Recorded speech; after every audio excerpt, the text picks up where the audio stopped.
What's happening, everybody? How y'all doing this morning? Good? So how many people here have read the book, Own the Day, Own Your Life? Ooh, a couple people. Now, what the hell is everybody else doing in here for? What are y'all doing? Some of the people who haven't read the book, why'd you guys come in here today? You want to up your game? Own your game. What's your game? The day is your game. It's a good game. How about you? I came to your love retreat a few years ago. Okay. I read your blog. Cool. So you just want to learn a little bit more about this part of my platform and what I'm talking about. Who else? Who else hasn't read the book and is here? Okay. Okay. Cool. So how many people are familiar with me then who are here? All right.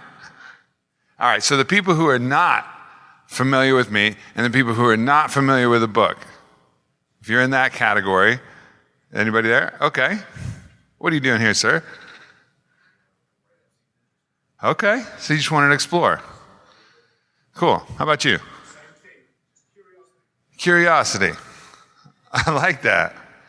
All right. Well, we got a good mix. So I'm Aubrey Marcus. I'm the founder of a company called Onnit. And Onnit is dedicated to what we call total human optimization.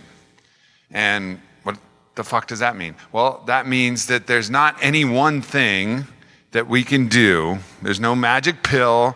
There's no one practice. There's no one, master cleanse with lemonade and cayenne and agave syrup that's going to fix everything. Total human optimization means that to really up-level our game and to really change who we are fundamentally for the better, we have to look at things holistically. We have to look at all of the different categories of being a human. And that involves what we ingest. It involves how we interact with all of the elements around us, air, water, sunlight, things like that. It involves how we use our body, whether we're moving it or whether it's stationary. It involves a lot of things. And then it involves mindset practices, how we keep our brains out of the way of the functioning of the human enough that we don't live in a constant perpetual state of stress. It involves how we use things like temperature, heat and cold and breath.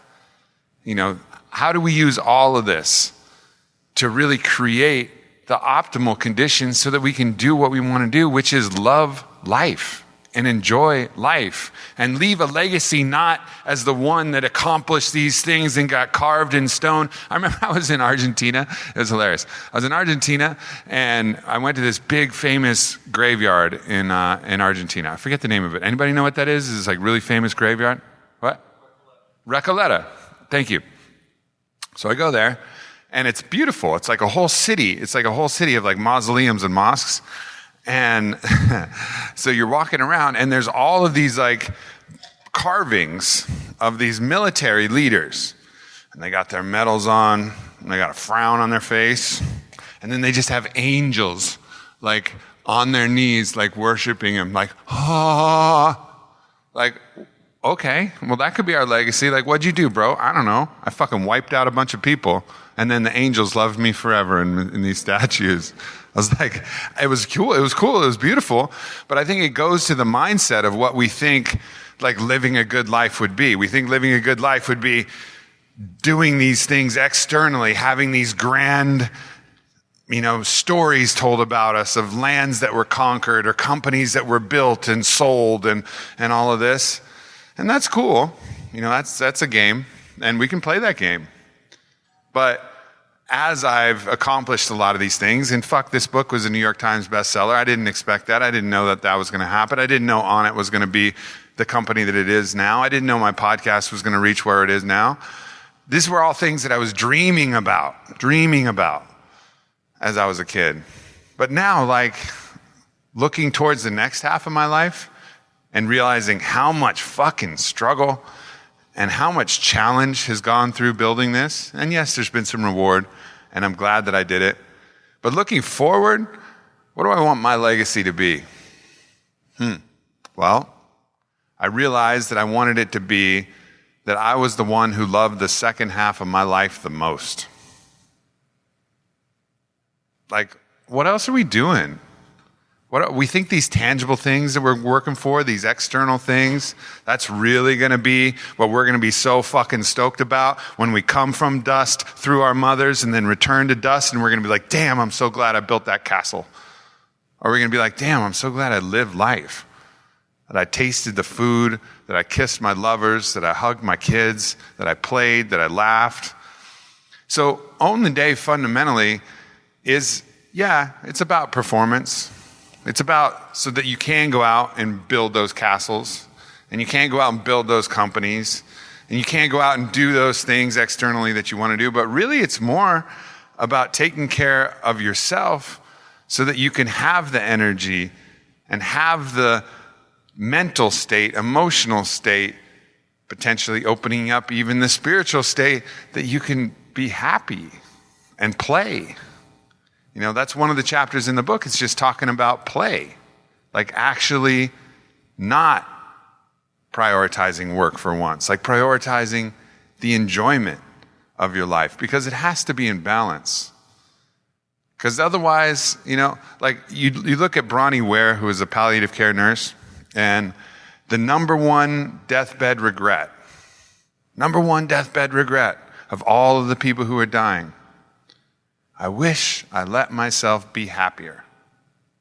Number one. It wasn't like, oh man, I wish I made some more fucking money. You know where that showed up on the list? Nowhere. Wish I spent more time with my friends. I wish I let myself be happier. I wish I followed what I truly wanted to do. So these are these overarching mental things, but we're all subject, and we all live inside this body home. So we have to have a manual for how this body home works so that we can actually accomplish all of these things that we want to accomplish. And that was the goal of the book, not only to talk about the mindset, but to talk about these things. So we're going to rush through the book, and then if there's some questions, please go ahead and ask. Chapter 1, waking up. How do you do this right? You know, how do you get up right? How do you start the day right? So mornings, what do you want to do? What do you got to do in the morning? Well, you know, anybody know why you're lighter in the morning than you are at night? It's like, people know that, right? Like you're lighter in the morning, go on the scale in the morning. Why are you lighter? Stress? Well, stress has weight for sure, but not actually, you can't measure it on a scale. What? You sweat. Sometimes you sweat, but it is water related. Actually, so the air that we're breathing now has a certain humidity. The air inside our body has a much higher humidity. So every single time we fucking breathe, we lose water. And then when we're sleeping, we're just constantly breathing and constantly losing water. So if you're in a drier climate, you're going to lose even more water. So like in a little bit more humid climate, you might lose 1 pound. In a drier climate, you might lose 2 pounds. You might lose 3 pounds of water just from breathing, just expelling that moisture-rich air out of your body and then sucking back in drier air. And that's enough to put us in mild dehydration. But what do most of us do? Well, maybe not most of us, but a lot of us. What do? Folgers. Turn on that coffee. Hopefully better than Folgers. Yeah, coffee first thing. Because we gotta get ourselves going. I mean, I like coffee too. But the problem with going to coffee is, yes, it will satiate that kind of dry feeling in your mouth, but the caffeine is naturally dehydrating as well. So you're starting off having lost a couple pounds of water, and then you're adding caffeine, which is going to cause you to be diuretic, because the body actually doesn't like when you modulate consciousness at all. It actually doesn't like it. So anytime you do anything, whether it's caffeine or nicotine or alcohol or any kind of drug, you're going to pee a lot, because the body's like, get this out of here. So anything you do, and a lot of these things are super fun, and the body can deal with them pretty well, but you're going to pee a lot. And if you pee a lot, then you're going to be even more dehydrated. And then the symptoms of mild dehydration start to come on right away. A little bit of irritability, a little bit of brain fog, a little bit of diminishment of performance. So the first thing that you got to do when you wake up is you got to drink some water, even before the coffee, even if you like coffee. I mean, I recommend coffee in the book after you had a little breakfast. It's going to be a little better on the stomach, because I love coffee as well. But the first thing you got to do is drink. And it's not only the water that's in your body, Because the water, we're not really a freshwater organism, we're a saltwater organism. We need salt. Like the actual word salt comes, they used to talk about the word salary, right? We all get salaries, most of us do, we have jobs, we get salaries. Well, that came from the Latin word salarium, which was an allotment of salt given to the Roman soldiers, because that was the most important thing they could have when they were fucking marching around and trying to, conquer the world and do whatever they were doing as Romans. Salt is absolutely essential, but it's gotten a bad name. Why has it gotten a bad name? Well, people with pre-existing heart conditions have really bad hearts and have really clogged veins and clogged arteries, and those arteries are all clogged and they have little tiny holes by which the blood can flow through. Well, if you have a satiation of salt, you're actually going to retain more moisture, more water in your body, and your blood's going to get a little thicker. And that's not good for people who have really bad arteries. But for everybody else, salt is fine. So there's been an overgeneralization about salt being bad. Well, salt is bad in very specific conditions where you want really thin blood because you have really clogged arteries, and you don't want nice, thick, juicy blood. But for the most of us, we don't have that condition. So salt is not bad for us, right? So especially if you go to sea salt. Now, conventional salt, sodium chloride iodine, it's made in a fucking factory, has 3 minerals. Those minerals are important, but that's not all the minerals you need. If you go to something like sea salt, they have minimum 64 different trace minerals. And the way I look at trace minerals, the body is comprised of all kinds of elements and minerals. Minerals are like, let's say your body was a house. Minerals are like stocking the shelves at Home Depot. So no matter what you need to repair, no matter what you need to optimize your body's general intelligence can go in, pick it off the shelf. Oh, I need molybdenum. Okay, great. There it is. I'm going to go grab that. I'm going to apply it to my body. But if you're out of the trace minerals in your body, then it's back to duct tape and caulk. And that's what you're going to do. The body will find a way to fix itself, but it's not going to fix itself in the right way. So 12 to 16 ounces of water help replenish what you lost overnight. And then 3 grams of sea salt. I like Himalayan sea salt because it has a little bit of iron, but that's okay. Sea salt in general is going to have that full mineral load. Splash a little splash a little lemon in there, has some bioflavonoids, some other things. This is what I call the morning mineral cocktail. And what was interesting is this book was a breakout success, and the breakout success of the book was the morning mineral cocktail. It's the thing that the most people talk to me about that has changed the game. Like it's something that fundamentally changes their approach to the day. And it's simple. 12 to 16 ounces of water, 3 grams of sea salt, and a splash of lemon. Just start the day that way. Don't even think about it. And then you can carry on with whatever else. This takes literally a minute. I do it every single day. And I don't do everything in the book every single day. But this, I do. Because it's such a dramatic difference. So the other thing you want to do, all right, you're waking up. Your body is bound by something called circadian rhythm. And circadian rhythm is the thing that tells us whether we should be awake or whether we should be asleep. And so when you wake up, you're still kind of trapped in that nighttime circadian rhythm. So how do you change that? Well, one of the ways is to get light. Light is actually what they call the Zeitgeber. Light is one of the main things that informs the body that it's time to wake up and time to be in the day. So get out in the light. If there's any sunshine or any sunlight, get as much of that sunlight exposed to your body as possible, because there's photoreceptors in places you wouldn't expect. There's photoreceptors in our inner ear, and there's different devices like the human charger, which actually blasts that blue light spectrum actually through our ear and can help wake us up for people in places that are always cloudy. That's a great option. But you want to expose yourself to some light. Artificial light will work. Natural sunlight is even better. Next thing is just get moving. You don't have to do a lot. It's not a workout. Just get moving. Do a couple push-ups. Do a couple air squats. Do something. Get the body moving. Maybe like a 5-minute dance party in your bathroom. It doesn't matter what you're doing. Do like a couple minutes of yoga. Whatever. Like get moving. Moving and light are going to be the 2 things that are going to start your circadian rhythm and just change the hormone cycle so that you can feel awake.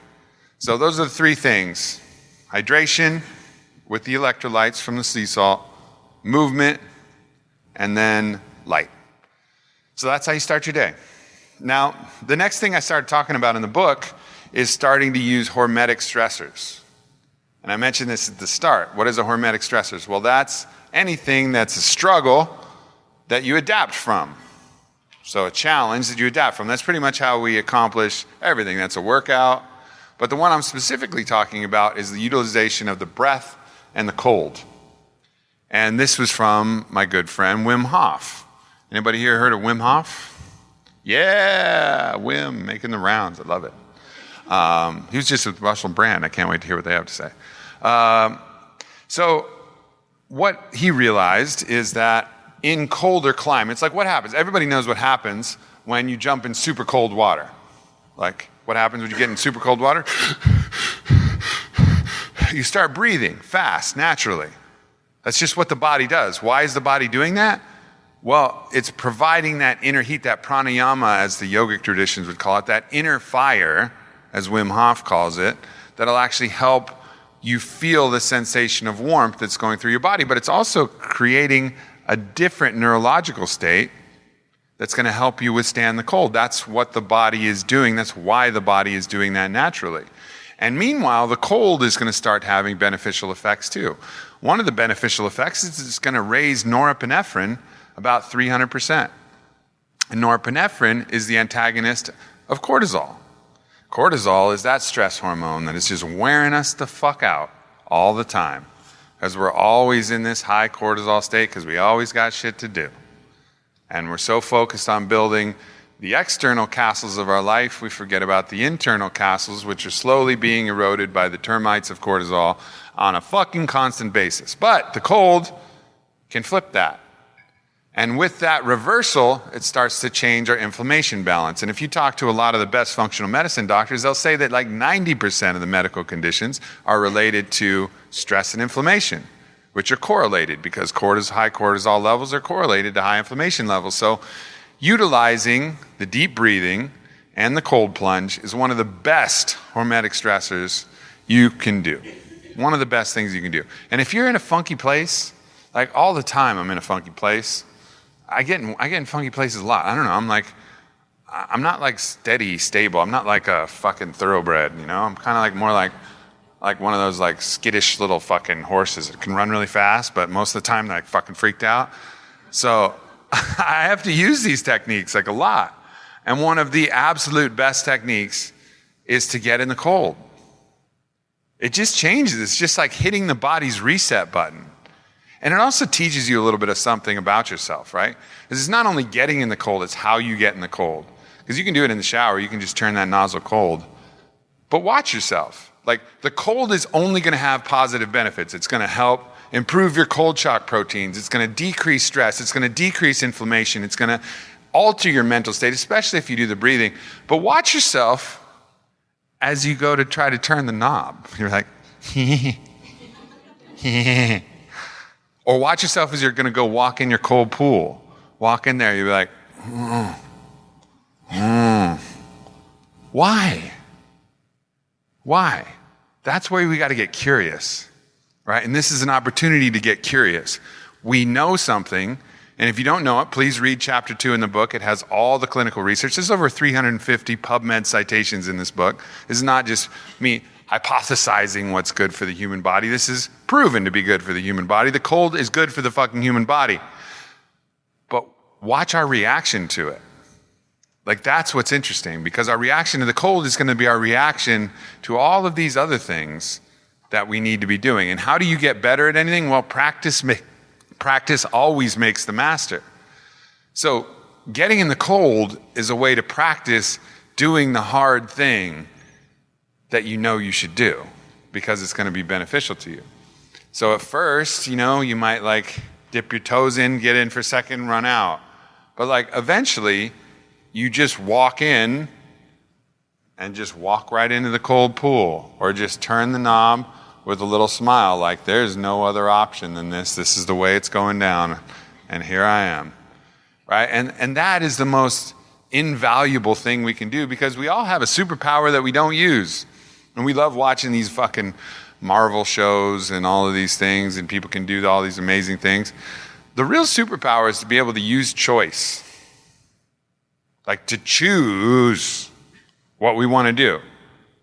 Because if we actually were able to choose what we know we should do and what we know what would be the best thing for us, we would all be superheroes. Like choosing to do that thing we know we should do is the hardest thing, because most of us here, everybody here, knows stuff that you want to be doing. All of us. We're like, yeah, I want to do that. I want to work out more. I want to eat better. I want to be more present when I'm with my spouse. I want to play with my kids more. I want to do this. But we're not choosing to do it. A little bit, maybe. Maybe we're making improvements. Maybe we're making modifications.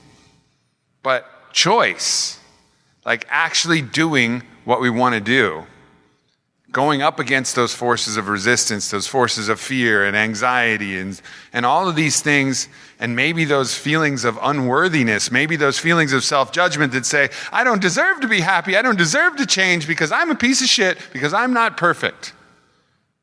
And maybe that's why we keep ourselves stuck, and maybe that's why we can't choose, but we got to get curious. Curious as to why we don't go into the cold, curious to why we don't change those behavioral patterns that we're struggling with. So this is my invitation for you guys to use this as an opportunity. Yeah, use it for the health benefits, for sure. Use it for the state change. But use it as a way to test yourself. Like, you don't know yourself until you test yourself. Like, can you do it? Can you do it? It is healthy for you. Unless you're like really sick and you can't handle hormetic stress, just like you can't handle a workout or whatever. For the most part, if you're relatively healthy, this is only going to make you healthier. And there's studies showing that people with cold therapy get like 60% fewer respiratory tract infections, fewer colds, it's going to bolster so many elements of who you are. Like that idea that the cold makes you sick. Well, prolonged exposure to freezing ass cold is going to be hard on the body. It's going to take a lot of energy. But acute exposure, 3 minutes and under, it's only going to be beneficial, right? So we got to get that out of our head. But take this. Like if you don't take anything else, take the morning mineral cocktail and take this cold. And I had somebody tweet me today, who might be here, he said, Aubrey's going to tell me to drink more water and get in the cold. I'm like, fucking damn right I am. Fucking damn right I am. So if you take nothing else from that, take that. And then let me just finish off by talking about the breath. And the breath is something that's really available to us all the time. This is like also another superpower that we have that we hardly ever use. So we're going to practice something. There was a Japanese study that said that 6 deep breaths was enough to change your blood pressure and change your cognitive state. 6. So when people are stressed, everybody's like, take a deep breath, fuck off. Take 1 deep breath, that doesn't work. You've got to take 6. That's what the studies show. That's what the science shows. So we're going to do that together. We're going to take 6 and we're just going to be curious. And if there's anybody who doesn't feel anything, feel free to call bullshit. It's fine. But we're going to try it. We're going to try it all together. All right, ready? As deep as you can go.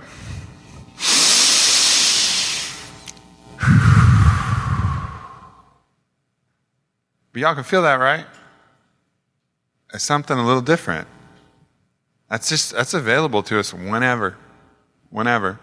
Like think about times where you're stressed and you get all fucking hot and heated and it's hard for you to think out of a pattern. You're stuck in a mental loop. Maybe you even got a song in your head, something, whatever, it doesn't matter. Like, know that this is a tool that you have. Free as fuck. Available anytime. Look at us. This is not like the optimal health environment by any means. Like, we're not on the top of a mountain, like breathing the clouds. It's just air, man. It's everywhere. And that's available to us. And there's these tools to like use these free doctors that are available. Another free doctor is movement. Like people put this like working out as if like you have to go to the gym. You have to like do a certain thing, otherwise it's not a workout. That's not really actually how we were designed. Like think about our ancestors for the last 100,000 years. What do? Go to the gym? Were they doing pull-ups on trees and stuff? Like, no. They were just moving around a lot. They were just doing stuff a lot. Sometimes they would run, especially when they had to catch something or run from something. Sometimes they had battles, so they would fight. Sometimes they trained. Sometimes they did stuff like that, but mostly they were just moving. And they were just keeping their body in motion. But all too often, we're stable. We're stationary. We're in the same spot. We work at a desk all day. We go home. We're on our computer. We're on our TV. And then maybe if we're really killing it, we'll have our 30 to 60 minute training session, which is great because that's like one of the ways to get the minimum effective amount of this miracle drug called exercise. And I call it a miracle drug because it improves, fucking everything. Like literally look at the science behind exercise. It's going to improve depression. It's going to improve anxiety. It's going to improve weight management. It's going to improve longevity. It's going to improve literally everything. Everything. But still, most of us don't take the minimum effective dose because maybe we have bad ideas, or maybe we have self-limiting beliefs, or maybe we have judgments, or maybe we just think that we have to do like a CrossFit class to make it like a workout. Like that's not a workout. Like go like move around, run around, like throw frisbee with your dog, like play with your kids. Like movement in and of itself is enough to start to get it going. And then if you want to take it to another level, obviously, lots of ways to do that. I mean, that's one of the things my company's known for. You know, all the unconventional training methods. And we work with some of the top athletes and regular ass ordinary people of all sorts. And we get them swinging kettlebells and, you know, twirling maces and doing all the things that can actually bring this thing to the next level. But the fundamental basic principles of it is just to keep moving, just to move. So, and that's free. You don't need a gym membership to move. There's ways to move always. Go to the park, just move, just body weight, do some push-ups, like cruise around, feel your body, like go to YouTube and follow along with some yoga, or go to Black Swan, it's donation-based, you know, it's free, you don't even have to pay us. Just go, do something. It's another one of those miracle drugs. So the day, you know, starts to point out in the book, it starts to point out all of these different ways that we can utilize these things around us. Food is another one. You know, food is important. Input equals output. We are literally constituted by the food that we eat. Like, how do you think we grow? Is this like magic? No, we grow because we eat shit, and the shit that we eat becomes the new parts that grow and then change over cells. Like cells die on a regular basis. How do we get new cells? I don't know. We get cells from the stuff that we eat. So that expression, that cliche, you are what you eat, it's true. It is totally true. And what you drink. But you are what you eat. And that's something that's really important. And so the understanding about metabolic health has really shifted. Because there was a little nasty way in which people created terminology that became very confusing. Because we call things in food, like things in dairy, we call something fat. Okay? We call those rolls on our stomach, we call that fat. So it makes sense that fat equals fat. That would make sense to me. So that the fat in your milk, and the fat in your cheese, and the fat in your avocados, and the fat in your coconut oil, and that fat is what's going to make you fat. Man, that would be convenient if that was the truth. But it's not. All of the research, the gold standard of research, hundreds of thousands of clinical trials have shown that that's not the case. That it's actually sugar and high carbohydrate diets that is leading to the metabolic health crisis that we're facing right now. It's not the healthy fats. It's not the fats that you find in your creamer, the fats that you find in your cheese, the fats that you find in your avocado. It's not even the cholesterol. And the book goes into all of the deep, deep, deep science that people are starting to become aware of now. It's sugar that makes us fat. It's sugar that puts us on that metabolic ping pong where our blood sugar rises. Our body doesn't know how much blood sugar is coming in, so it releases insulin because sugar is toxic to the cells. Anybody who's diabetic who knows that, who can't get insulin, knows that when you get high blood pressure, that's high blood sugar. That's when the detrimental effects of being diabetic start to really take hold. So the body's going to release as much insulin as it possibly can because sugar at that level in the bloodstream is toxic, but the body doesn't know how much sugar is coming in. It's not psychic. It's just like, well, I better overcompensate. So as we take sugar into our body, and I used to love fucking sugar, cinnamon Pop-Tarts were my jam. I would eat that. And that's like sugar with like sugar in the middle and then sugar frosting on top. It was like a triple-decker sugar sandwich. And I would eat that. And I'd feel like shit afterwards, but I didn't care because it was so delicious. But the problem is that as I would do that, my body would release a bunch of insulin. And insulin is what actually shuttles the sugar into our cells. Well, it usually shuttles it in through once our glycogen levels are fully loaded. It actually has to turn it into fat. That's the other place that we store energy, is as fat. So the sugar that gets shuttled into the cells goes through the liver and then becomes fat. And that's what ends up happening with that extra sugar. But that's what the purpose of insulin. The purpose of insulin is to take all that sugar out of our body and then shuttle it into our cells. But as I said, the body releases too much because it doesn't expect, like out in nature, there weren't these high sugar fruits even. You know, the fruits were different than they are now. Like we think fruit, there's always fruits. Well, man, people have been making fruits sweet by splicing the sweet fruits with the sweet fruits with the sweet fruits. Like back in the day, there was not a lot of sweet fruits, and there was certainly not a lot of these sweet sugars. So the human body, which has evolved for hundreds of thousands of years, was not prepared for this, was not prepared for the amount of sugar. So let's go back to this game here anyways. Bunch of sugar, your blood sugar spikes. You might feel kind of good and energetic at that moment.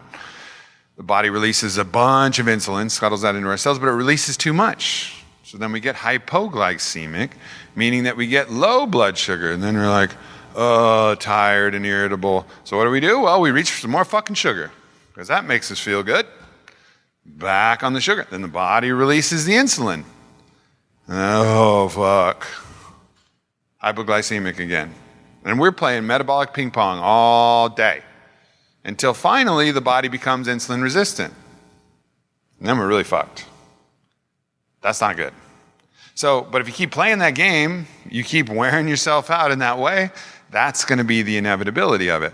So if you really want to take care of your body and have energetic health and metabolic health, have a higher fat, higher protein, and higher vegetable carbohydrate with more fiber, more things, more nutrients part of your day. And if you are going to have carbohydrates, make sure they're slower.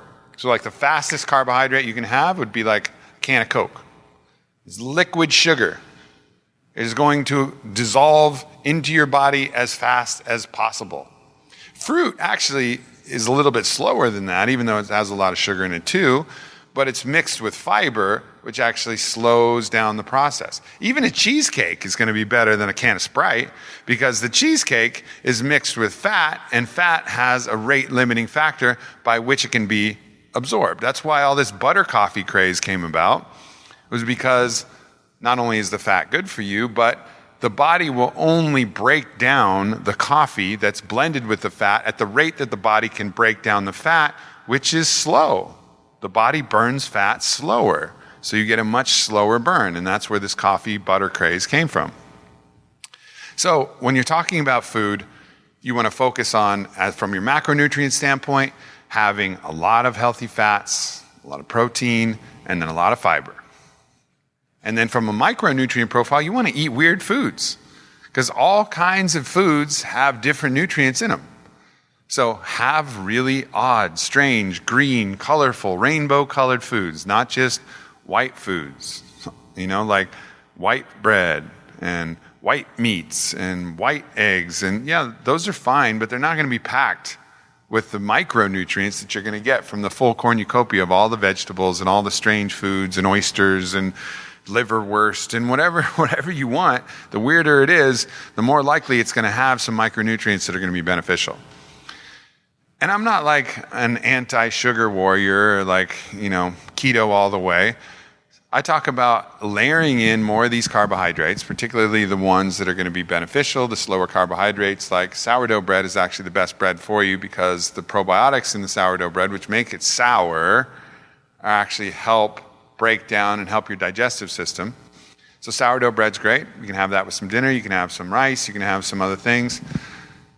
But do that with dinner. Why with dinner? Because ideally, before dinner, at some point, you've gotten your workout in. And so you've dropped your glycogen load. You've dropped your available sugar that's been stored in the body. So with dinner, you can replenish that. And you don't need to over-replenish it so that it turns into fat. You can just replenish it. Now, I'm not saying that full ketosis, which is just having basically fat and protein and fiber without the carbohydrate, doesn't have some benefits. There's some excellent research from a gentleman named Travis Christofferson who wrote a book, Tripping Over the Truth, Metabolic History of Cancer. There's some great evidence that full ketosis, restricted ketogenic dieting, is extraordinarily beneficial for a variety of medical conditions. And you can certainly run a marathon on it and do other things, and it's really good for mental clarity, but it's not something that's necessary for all of us, So for me, I just recommend in the book keeping the carbohydrates to a minimum so you're not having those fluctuations during the productive part of your day. And then at night, go for it. Have your carbs at night. Even have a little dessert at night. That's fine. Because when your blood sugar rises and the insulin comes and you get a little sleepy, well, you can fucking go to bed. So that's all good there, right? So that's the time to layer in the carbohydrates. Plus, it'll hopefully be post-workout.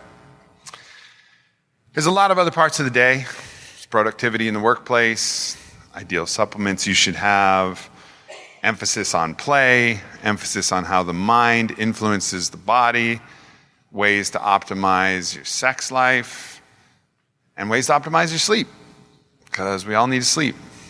I wear a little Oura ring, which is like a sleep tracker. Anybody wear any sleep trackers here? Cool. There's some good ones. There's a Whoop watch. I really love the Oura ring.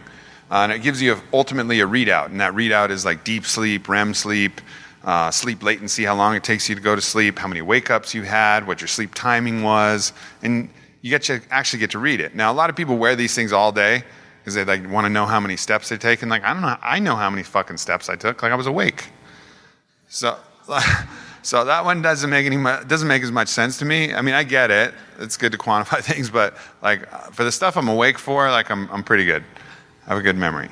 But when I'm asleep, I have no fucking idea what's happening. I don't know.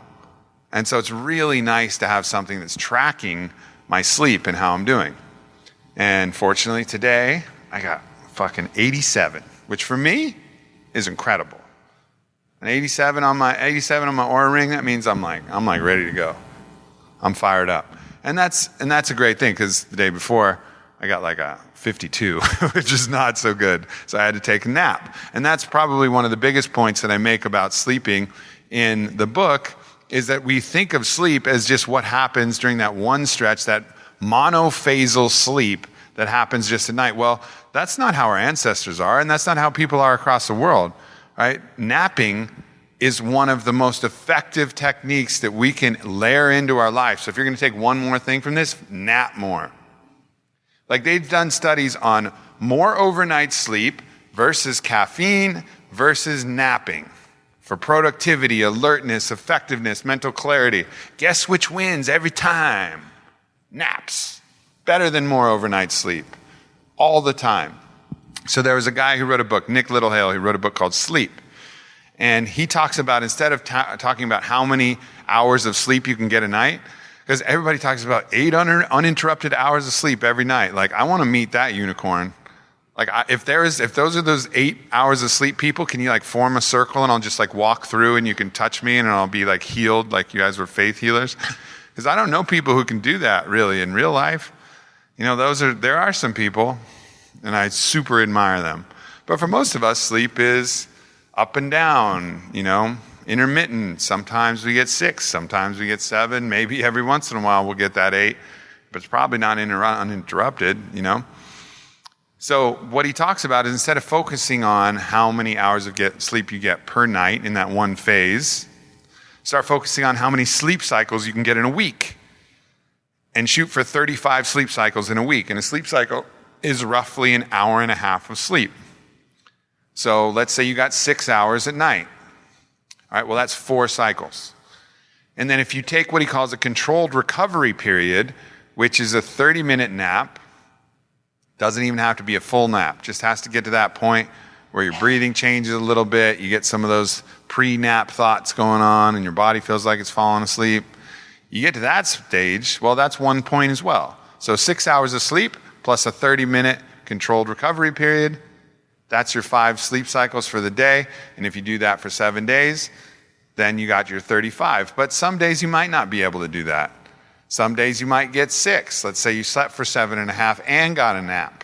Well, you got 6 that day, and then maybe the next day you only sleep for 4.5 and take a nap, so you got 4 that day, where you're going to even out and average out to 5 for both of those days, so you're going to be on course for your 35 that week. So it's reframing the pressure we put on a single night of sleep and saying, all right, there's ways to catch up, there's ways to modulate this. We don't have to be stressed about this one night. We'll catch up through the span of the week, aiming for a 35 sleep cycles per week target. And again, you can track this a little better if you have an Oura Ring, but if you don't, then just count them out. An hour and a half is roughly a cycle. And that'll really help you change the way that you look at sleep. So that's, some other lessons, some discussions about community, like amazing studies on the difference between people who are in community and have that human contact versus people you don't, like loneliness is one of actually the biggest killers. One of the biggest correlated statistics for earlier death is just being isolated and alone. So cultivating connection, cultivating play, cultivating those moments of stillness, those moments of mindfulness. A lot of the techniques that we talk about in the book. But it's a long book, covers a lot of things. I encourage you guys to check it out. But in the meantime, if there's any of those topics that you want me to cover or any questions about anything that I've mentioned so far, I'd love to have you come on up. And I'm imagining this mic's hot up here. Then we'll take some questions. It's not working, but anybody hear me? Yeah. Aubrey, amazing conversation. So I was introduced to you accidentally about a year ago through the Joe Rogan podcast, which was promoting Onnit, and then I went on Onnit. There we go. Now it's working. I went on Onnit and was really interested in Alpha Brain. And as I was going through the site, I saw a really profound quote. I don't remember the quote, so maybe not extremely profound, but at least it got me to kind of pay attention to what you were doing. And I've been following you very closely for the past year. My question, 2 questions. One, did the idea of mindfulness come before the introduction of nootropics and the different things that you try to associate within the supplements of Onnit? Or did nootropics kind of introduce themselves to you first before you got into the mindfulness? And 2, if that is not the case, what was your life before Onnit, or something that caused you to really get to the point where, like, okay, this is the route that I want to take and these are the choices I want to make to enjoy my life more and actually live the life that I want rather than the life that society or status quo wants me to live? Yeah. Well, I'll handle you first. Thank you for that, by the way. I'll handle your first question first. I actually don't think Alpha Brain, which is our flagship product, and it's a cognitive enhancer, so it increases mental performance, I actually think it's not good for mindfulness. Like, mindfulness is really, to me, when it's most effective, it's a release of the mind, right? It's like, it's interesting because you would think like, oh, well, something that enhances cognitive performance would enhance mindfulness.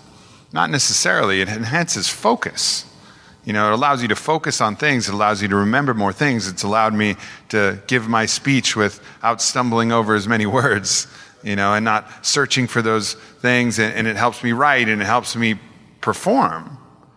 But mindfulness is kind of something else. So one of the techniques I do, we can all do this together. So one of the techniques that I talk about for mindfulness is something that Native American tracker Tom Brown talks about, and he calls it the wide peripheral gaze. And there's a million ways to meditate, like a million ways. But we're going to try this. It's a big enough room. So what I want you guys to do for mindfulness is I want you to relax your eyes and look forward. And I want you guys to see as much in your field of vision as you possibly can, but without focusing on anything. See absolutely everything. Stretch the corners of your periphery on either side, left and right, up and down. Become acutely aware of any changes that are happening in the entire room, anybody moving, anybody shuffling. But don't focus on them, don't avert your gaze, just become aware.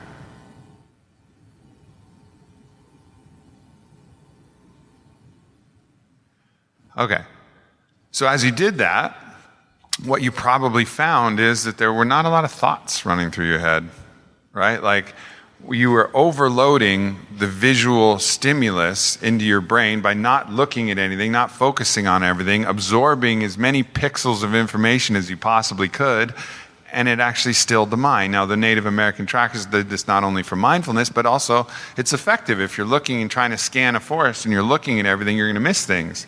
You're going to miss that little, tiny little movement that rabbit might be making in the bush. You got to open up your gaze to that whole thing. And that's something that's also available to us, like a little bit of a mindfulness that's available to us at all times. Alpha brain, on the other hand, is something to help you on the other side, when you really want to focus on something, when you really want to perform or do something. So hopefully that kind of clarifies that question, that I think those two things are opposite. But with Onnit and the founding of that, I was always deeply passionate about creating the tools that could help increase performance, whether that's performance athletically. I was always a basketball player. Performance mentally, performance cognitively, performance, in sleep and mood and all of these different things. So this was the ultimate fruition of one of my deepest passions. And I think when, you look at the Onnit product line, you could basically look at things that I created for myself. And it just so happens that a lot of the world likes these same things too. And same with Joe. Me and Joe are very similar in a lot of those ways. Joe Rogan's my business partner. And we both love exploring these tools that can help really level up human performance. Cool. Really value your work. Thank you. I've read the book twice. Awesome. Thank you. So many questions. I remember something from the book where you said never put anything on your body that you wouldn't eat. Yeah. It's been really hard to do that. Like I can't find a toothpaste that really makes my mouth feel clean. I feel like deodorants kind of all suck, the ones that are natural. So just advice and or a list of products that you would recommend, shampoo, deodorant, lotion, that kind of thing that you would eat. Yeah. Well, that's one of the tricky things, right? Because there's transdermal absorption of pretty much everything, right? Like anything you put on your body, especially to the sensitive parts of your body, like your armpits or your butthole, like those parts absorb really, really well. Like really, really well. So like whatever is in any of those areas is going to get into your body, but all parts of your skin have absorption rates. So anything that you put on your body goes in your body. So if you wouldn't fucking eat it, then why are you putting it on your body? Because it's going to get in there anyways. Like the skin is a barrier, but it's a porous barrier, right? It takes in those things that we put on there. So to get specifically to what you're talking about, what are the things that I use? Well, deodorant, I don't ever use it. Never. Because I think when you get your body to a healthier state, your body's going to produce a certain amount of pheromones. And those pheromones are actually what are going to alert and signal to whoever your partner might be a level of attractiveness. However, sometimes they're a little strong. So mitigating that with some more essential oil-based scents, like I really like sandalwood. If you get a good sandalwood, especially for a man, like there's hardly a better scent than sandalwood. So like take some sandalwood essential oil. You can have it in your pocket. You can get them in little ones or big ones, and just rub that under your arms if you like. And then if you find yourself stinking, I have a little man purse, so I always have some sandalwood or something there in my man purse, and I can just rub that on because sometimes it's a little strong. We're not in like this. We're not always trying to like court someone with our armpit stink. So like that's just ubiquitous for that, right? So deodorants are just fucking out. There are some kind of decent deodorants that are out there, but I don't even worry about it. It's really not that important. Then toothpaste. There's probably my favorite toothpaste is a toothpaste called Earth Paste, and Earth Paste is a combination of like sea salt and a variety of other things. Has some nice wintergreen flavors, and it really works well. So, Earth Paste and that, and then When I go for like the shampoos and the face washes, I just try to keep things a little bit more natural. You know, like the scalp and the face aren't the most highly absorbent, and it's not in full contact because I'm rinsing them off. So I'm not as like ridiculously strict as I am with like my armpits and, you know, my mouth and things like that. But I'll try and find some, like, I got this good, Acura makes like a chlorella scrub that I use for my face, and, you know, shampoos. I'll get some African black soap shampoo or something different like that, and I'll put in there. But yeah, it's important. And, you know, thanks for mentioning that, because what you put on your body gets in your body. What else? How's it going, Aubrey? Good. I am a person who stutters, and my question is just to make it universal, about pushing past fear. And I guess my thing is saying my name and kind of the first couple of words of introduce myself or that. So I guess what's your advice for pushing past that fear and kind of doing what you don't want to do? Look at you go. Yeah. Look what you just did, man. Mm-hmm. Look what you just did. Thank you. Thank you. You're fucking doing it. Mm-hmm. You're fucking doing it. Mm-hmm. And that's beautiful, man. How do I tell other people who are in my same situation? You just did. You just did, right? Like, you be the living example. You know, like, be the living example of someone who can unabashedly, you know, come up and express yourself in that way, right? Like, that's the fucking beautiful thing, man. I mean, that's the turn in the shower cold. That moment of you standing up there, knowing that you probably were going to stutter when you did this, but we're going to do it anyways because you were doing it for yourself and you were doing it for other people and you were committed to that level of service. Like, fuck yeah, man. That's great. I haven't even gotten an applause today. You did. You know? So just know that you're doing it.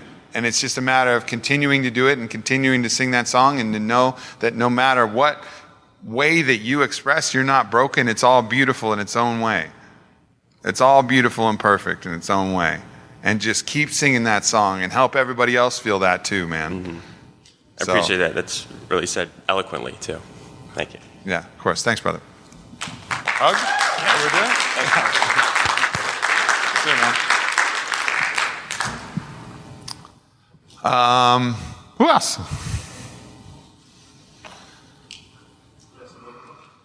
Uh-huh. What's up, man? What's up? Can you talk a little bit about optimizing traveling while you're on the road, not in your home environment? Mm-hmm. What part specifically? I mean, you can get into a routine with like the sea salt and maybe like the shower. Mm-hmm. But you're like working out. How do you optimize that when you're not at your home gym, or if you don't have sea salt with you, something like that? Bring sea salt with you. That's the thing. Like, that is one of the more, like, you talk about the supplements. A lot of people bring supplements. I bring supplements where I go. But like a little baggie of sea salt is something that I'll always bring, because you'll always be able to find the water. The lemon is the most optional of that. So just take a little sea salt. You can get these little tiny Ziploc bags, and you just slide that in your travel bag, and then you have sea salt. Right? And a lot of times, like the restaurants and the places you get some from that. So that's something that you can actually bring with you, no matter where you're going. It's light, it's little, you don't need that much. Like, in a little bag like that, you have weeks worth of sea salt if you're doing 3 grams. So, all right, so that's one. And then there's light's going to be available, breath's going to be available, the cold's going to be available in your shower. And then movement is always available. There's always going to be a park. There's your hotel room. There's, you know, we have programs. We have the Onnit 6 program. That's a body weight program you can do anywhere. We have stuff. There's stuff online where you can move and do yoga and do. There's so many ways that you can move in any area. It's really comes down to choice, right? And then food can be one of those challenging things, like especially if you have a breakfast meeting and all they got are bagels out there. But understanding that intermittent fasting is also helpful for the body, so that you don't need to be compelled to eat any meal. Like, it's not like we have to keep eating meals. Like, the body's super good at not eating a meal. It's actually helpful for the body to compress the feeding window. So just don't eat. If you're in some shit place that has only shit food, just don't eat. It's going to be way better for you. Then eat more when you get to some place that's dope, And wherever you are, you can find those really cool places where you can get a feast. And then if there's nothing available, then just skip it. Cool. Cool. Right on. Yeah, Aubrey, thanks for everything that you do. Really appreciate everything you've been putting out. Read the book a couple times also. Question I had, you started off talking today about how you want to make the end of your life, like your happier part. What are some things that you're doing? Because I know, like, just personally, it's like, well, I got to start this business and do all this, and I know you've been in that state, and now you're sort of pushing like a different realm. What are some things you're doing to make that happen? That thing is a perception, not a destination. Right? Like, we think that there's a destination for our happiness, destination to be the one that's enjoying life the best. It's not, man. It's a perception. It's how you're going about every single thing that you're doing. Like, I could come to anything that I have to do and say, I have to do this. Or I could say, I get to do this. And that fucking radically changes it. I have to do this. I get to do this. That's just a perception thing. That's just a way that you can change your mind. Or, oh man, these things keep happening to me. Or, oh man, these things keep happening for me. Because they give me the opportunity to adapt. Even if it's hard, even if it sucks, even if I don't like it, it gives me the opportunity to adapt, to grow stronger, so it's happening for me. So it's all about perception. And yeah, prioritizing more time to play, prioritizing more time for self-care, but my life isn't changing as far as my obligations and my ambitions and those things nearly as much as the way that I'm doing it is different. Because being present with what I'm doing when I'm doing it, rather than running those mental loops where I'm looking in the rear view at my past and looking with binoculars towards the future and not actually being in any single present moment, like, that's the thing that takes the color from my life and makes it gray. Like, I can do anything I want for this next half of my life if I do it in a way that allows me to be fulfilled and present and happy through that process. Thanks. Yeah, for sure. All right, last question here. How you doing? Good. You mentioned intermittent fasting before. I have this, and it might just be a mental thing that I hold on to, but I find that after 2.5 to 3 hours, I start to lose focus if I don't eat. And then I start to fade off and my performance isn't there. And I sometimes do try and do that. Sometimes I'll push through for 6 hours and not eat and not notice it, but other times I get to a point where I'm like fading away and, my mental clarity drops off. So how would you sort of find that balance between food for energy and intermittent fasting for health?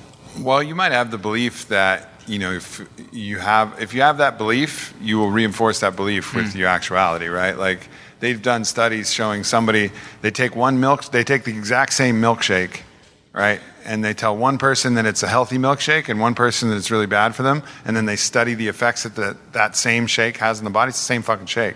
Dramatically different effects on the person who thought something was good for them versus someone who thought something was bad for them, right? So you might have that belief in your head, which will actually, through the nocebo effect, start to trigger your body into believing something. So that's one thing to be curious about. The other thing are, what are the foods that you're taking? If you are taking higher carbohydrate foods, you will get hypoglycemic. You will have these ups and downs, and you may need to keep your blood sugar higher, if you're playing that game of metabolic ping pong. But if you have that higher fat diet, I would start experimenting with that, start experimenting with MCT oil, start experimenting with, butter in your coffee, whatever you want to do, experiment with that. And then also take some time where you don't need to perform and blast through it and do a proper fast. Fast for a full day, fast for 2 days. Get through that period where you're exhausted and just sleep. Just sleep. And then show yourself that you're going to be okay. Because you're going to be okay. But just take it in a period where you don't need to perform, so you don't have the pressure to constantly be doing. You just be like, all right, I'm going to explore fasting today. I'm going to be curious about it. How do you find that with gym performance as well? So I find if I don't eat a lot, I lose weight really quickly. Even if I don't go to the gym, I've got that sort of the opposite problem to what most people might have, is I find it hard to keep weight on. So if I'm not eating as much, I feel like I'm just fading away all the time. Yeah, I mean, it's not intermittent fasting doesn't mean you don't eat as much. It just means you compress your feeding window. So you eat your ass off during a shorter period of time. Like fucking go for it. Like hammer that food. But just do it over different time periods. And that should mitigate some of the weight loss that you're talking about. But it's not something you need to do all the time either. You know, it's just to know that you can skip a meal when that meal is bad and that you're going to be okay. Cool. Yeah. Awesome. Cool. Thanks so much. Is the window for that 16 hours or 12 hours? Yeah, you would typically want to feed for 8 hours in an 8-hour period and then fast for 16. So the easiest way to do that is to start feeding around like 11 o'clock and then finish around like 7 o'clock or like noon and then 8 o'clock. Because dinner is more of a social thing. So I like to start my days if I'm intermittent fasting a little bit later. Well, thank you so much, everybody. I appreciate you coming out here. This is awesome. You guys are great. Have a great rest of your South by, and please try to see some of the people who are on TV. They're more interesting than I am. So, thank you.